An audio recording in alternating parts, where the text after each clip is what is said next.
Der Metzeler Sportec M5 Interact ist ein Allround-Reifen, der Alltag und sportliche Landstraße verbinden soll. Wie sich der Reifen auf der KTM RC390 schlägt, erfahrt ihr nach dem Intro.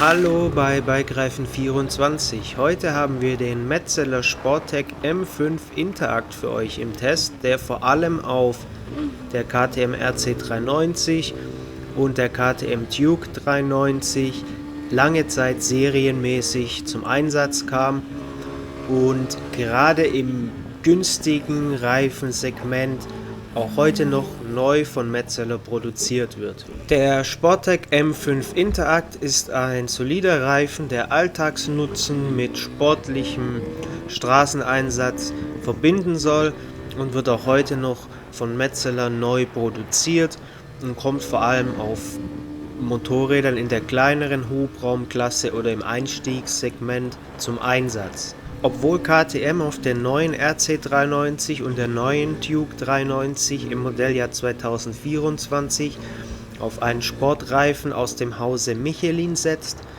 kam der M5 Interact lange Zeit, wir meinen ab 2016 bis 2023, als Serienbereifung für die kleinen 125er, 390er und RC390er, und somit ist das ein Reifen, der sehr viel gefahren wird und natürlich unser Interesse geweckt hat, wie er denn tatsächlich auch performt. Da die RC390 eines der sportlichsten Motorräder in dieser Klasse ist, oder wenn nicht sogar das sportlichste Motorrad in der A2 Supersportklasse, ist der M5 aus unserer Sicht nicht die ideale Wahl, um dieses Fahrzeug auszustatten, was auch verschiedene Gründe mit sich bringt im Hinblick auf den Grip und auch die Profilgestaltung.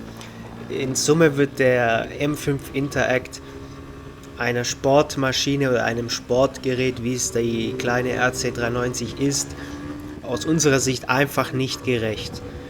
Dazu möchten wir jetzt aber einmal die Punkte genauer erläutern und euch am Ende des Videos auch ein paar gute Reifenalternativen für die RC390 und die Duke 390 an die Hand geben. Schauen wir uns zunächst einmal den Grip des Sportec M5 Interacts an. Und zwar ist es so, dass er auf der RC390 sich ganz solide geschlagen hat, aber natürlich weit von einem echten Hypersportreifen oder Sportreifen entfernt ist. Er macht alles gut mit, er kommt schnell auf Temperatur. Das Wärmeverhalten im Unterschied kalt zu Warmlauf ist sehr gering, sprich er fährt sich eigentlich sehr linear in allen Temperaturbereichen. Und im Prinzip geht der Trockengrip hier zwar in Ordnung, wenn man aber richtig sportlich zur Sache geht mit der RC390 und sie in die Kurven reinwirft oder in tiefe Schräglage drückt oder über Spitzkehren hinaus beschleunigt, dann bringt man den Sportec M5 schon leicht an sein Limit. Vor allem dann in tiefer Schräglage ist dann ab und zu mit kleinen Rutschern zu rechnen. Was er ebenfalls nicht mag, sind Bitumen, Flecken oder weiße Fahrbahnmarkierungen. Selbst im Trockenen ist es ein bisschen riskant, die zu überfahren. Hier bietet er einfach keinen guten Grip. Die mag er nicht. Das Vorderrad hingegen hat sich relativ gut geschlagen, sprich, da hat es an Grip nie vermissen lassen, da war auch ein gutes Vertrauen da.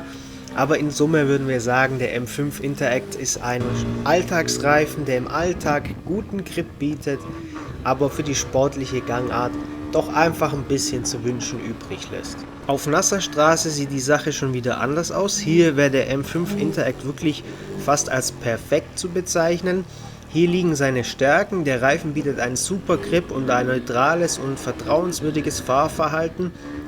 Und der grobe Profilschnitt, auf den wir später noch eingehen werden, verdrängt halt auch sehr viel Wasser, was ebenfalls für viel Nassgrip sorgt. Diese Tatsache passt dann auch wieder ein bisschen zu dem Punkt, dass der M5 Interact ein guter Alltags- oder All-Weather-Tourenreifen ist, aber halt kein waschechter Sportreifen. Der Nassgrip ist aber wirklich sehr, sehr solide und lässt kaum Wünsche offen. Auch die Bremseigenschaften des M5 Interact sind als solide zu bezeichnen. Wenn man auch lange Zeit am Limit fährt und stark in die Kurven hineinbremst, verzögert er gut, hat auch ein gutes Feedback, liefert auch gutes Vertrauen, ist aber nicht ganz so transparent und glasklar wie ein Mitbewerber. Trotzdem funktioniert er ziemlich solide. Man merkt aber, dass er sich dann schon stark erhitzt, was dann hin und wieder zu kleinen Rutschern führen kann. Über die Vorderradbremse ist es aber wirklich sehr, sehr schwer, den M5 Interact aus der Ruhe zu bringen. Im Hinblick auf die Bremseigenschaften geht also auch alles in Ordnung. Vor allem im durchschnittlichen Alltagsbetrieb ist der Reifen immer ausreichend. Der Fahrkomfort des M5 Interact fanden wir sehr vorbildlich.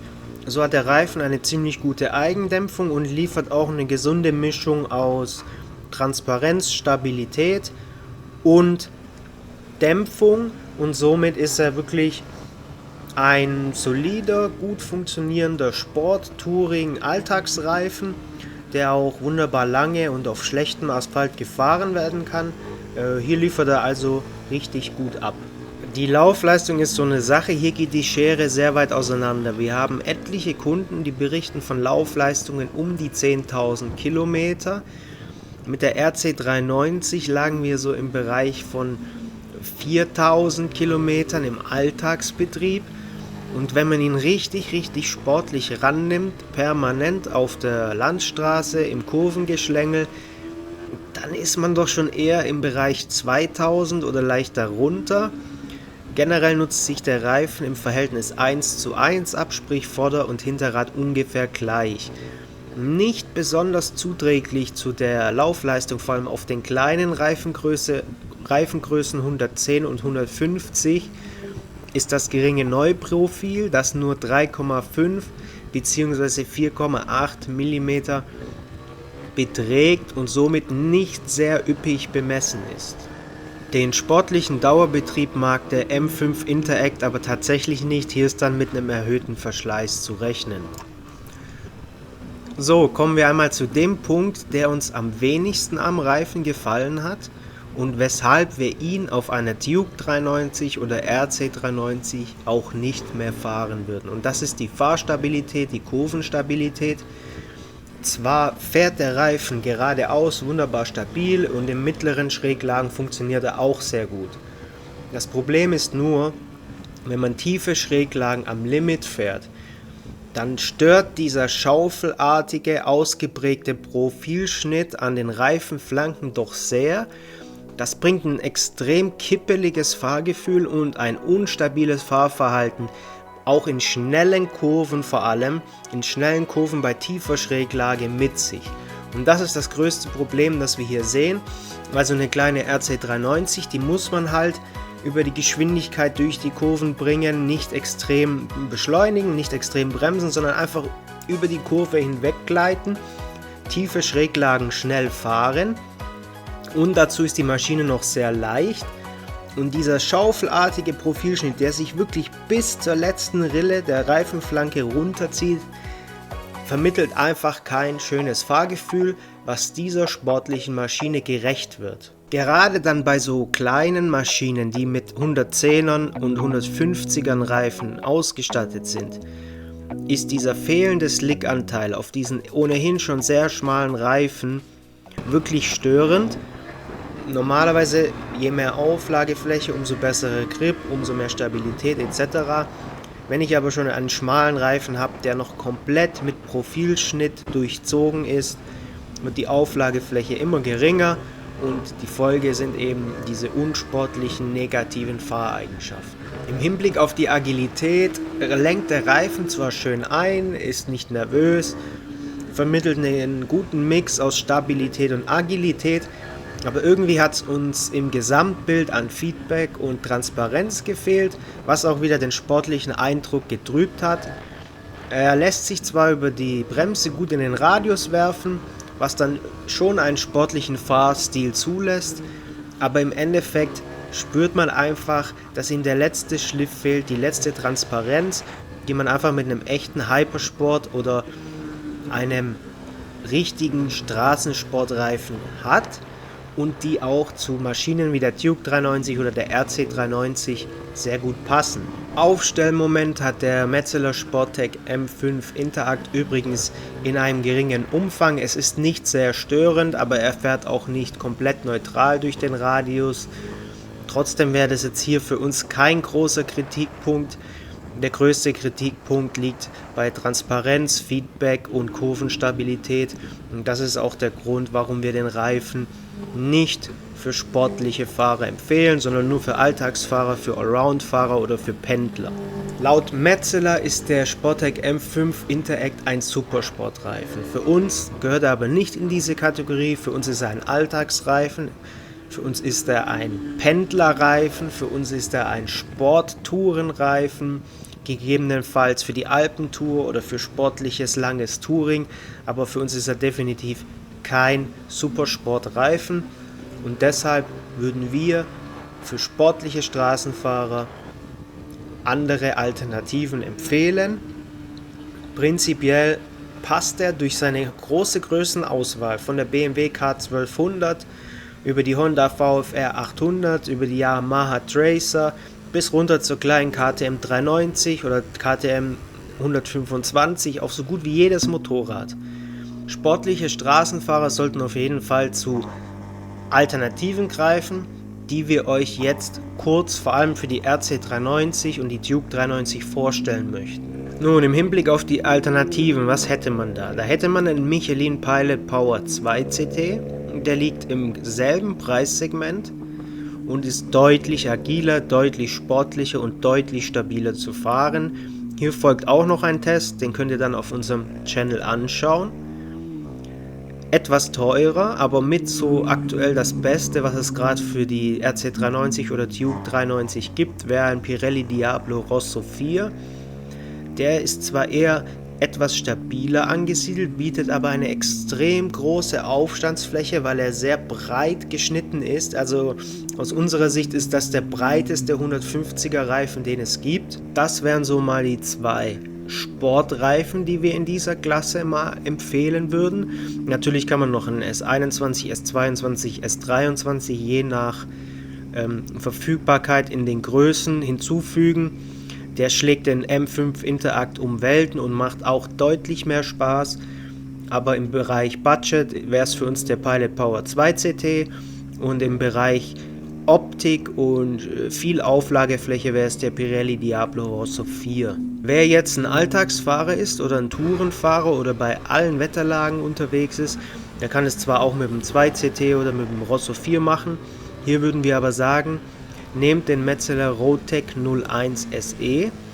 Das ist die schärfere Sport-Touring-Variante vom Roadtech 01 und der Reifen schlägt den M5 Interact eigentlich auch in allen Belangen um Welten, hat die bessere Alltagstauglichkeit, hat eine bessere Sportlichkeit und funktioniert auf der RC 390 wirklich solide.